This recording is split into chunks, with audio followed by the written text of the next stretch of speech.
When we think about how plants make more plants, most of us have a pretty simple picture in our heads, right? But the truth is, the plant kingdom is just full of these incredible, surprising, and honestly downright clever strategies for survival that go way beyond what you'd expect. So let's pull back the curtain and uncover some of their best-kept secrets.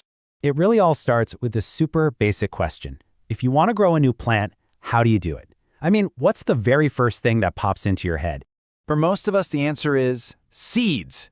You plant a seed, give it some water, some sun, and boom, a new plant shows up. Simple. And look, for a lot of plants, like the mangoes we love in the summer, that's exactly how it works. But that is not the whole story. Not even close.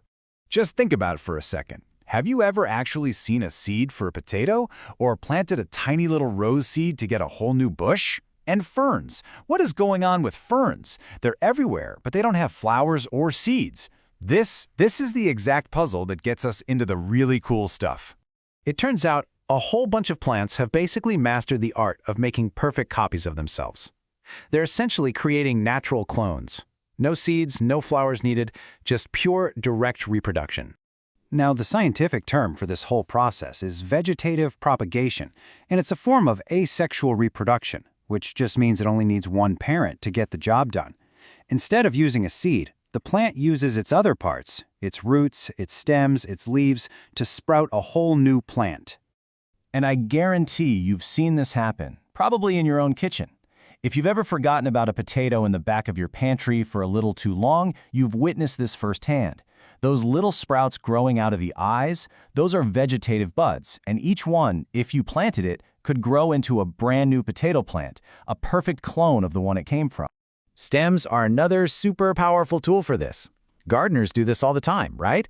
You can just take a cutting from a rose bush, stick it in some soil, and it'll grow its own roots and become a whole new plant. It's a really fast and super reliable way to get an exact copy of a beautiful flower. But some plants get even more creative. Check this out. This is the bryophyllum plant.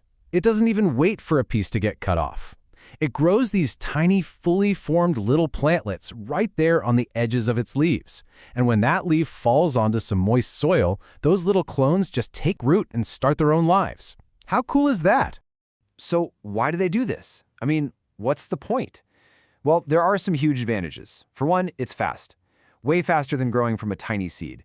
And that means they can produce their own flowers and fruits much, much earlier. And maybe most importantly, the new plant is a genetically identical copy. That's a huge plus if the parent plant has traits that are just perfect for where it's living. Okay, but what about the ferns? They're not using seeds, they're not using cuttings. They have a completely different, almost alien-like life cycle that's been happening right under our noses this whole time. All right, next time you see a fern, I want you to do this. Flip over one of the leaves, one of the fronds. You'll often find these small brown or black clusters. They kind of look like little piles of dirt arranged in these neat patterns. Well, those are the key to the fern's secret. Inside those clusters are millions of microscopic things called spores. Now, it's really important to get this. A spore is not a seed.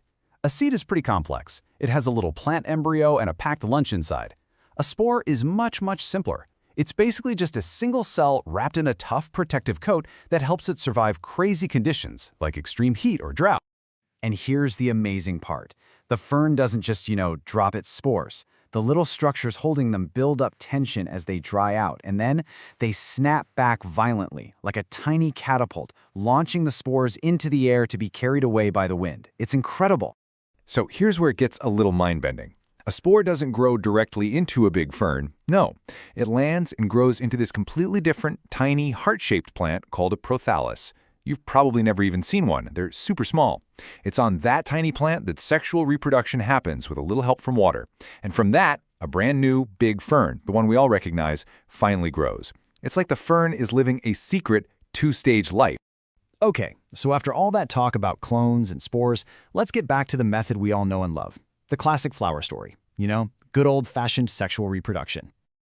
So, unlike all that cloning stuff, this process involves the fusion of male and female cells, or gametes, usually from two different parents. This whole mixing of genetic material is what creates a seed, and it's the foundation for all the amazing diversity we see in the world of flowering plants. And the flower itself? It's the intricate, beautiful machinery for this whole operation. It holds all the reproductive organs. You've got the stamen, that's the male part that makes the pollen, and then you have the pistil, the female part, which holds the ovules that contain the egg cells.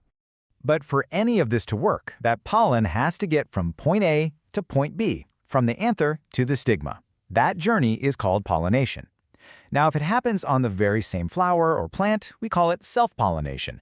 But if it travels to a totally different plant, that's cross-pollination. And that's what creates a really unique genetic mix. And since plants are, stuck in the ground, they need couriers to make this happen.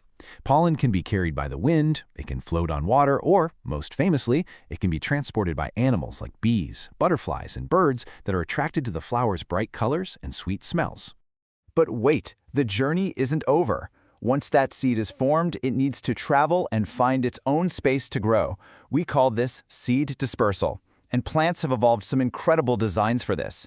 Just look at these winged maple seeds that helicopter through the air, or the light, hairy seeds of the madar plant, which are just perfect for catching a ride on the wind. And then you've got the clever hitchhikers. Spiny seeds like these have little hooks that just latch right onto the fur of any animal that brushes past them. They get a free ride to a whole new spot before they eventually fall off. It's genius! So, this brings us to the big question, right? With all these different methods, cloning, spores, seeds, why does the plant kingdom need so many different strategies? Why not just stick with one that works? Well, this table really sums it all up. Let's look at them side by side. Asexual reproduction, the cloning method, only needs one parent. It creates a genetically identical offspring, and its main advantage is that it's fast, it's reliable, and it perfectly preserves successful traits. On the other hand, sexual reproduction usually needs two parents. It creates a totally unique genetic mix, and its key advantage is that it creates the genetic diversity that plants need to adapt to new things. So that leaves us with one last puzzle to think about. We know that cloning a perfect potato is safe and efficient. So why in the world did plants ever evolve the risky, complicated, and super energy-intensive process of sex? Well, I think the answer is the ultimate survival strategy. Having a perfect copy is great for right now, but creating a unique mix is the only way to be ready for whatever comes tomorrow.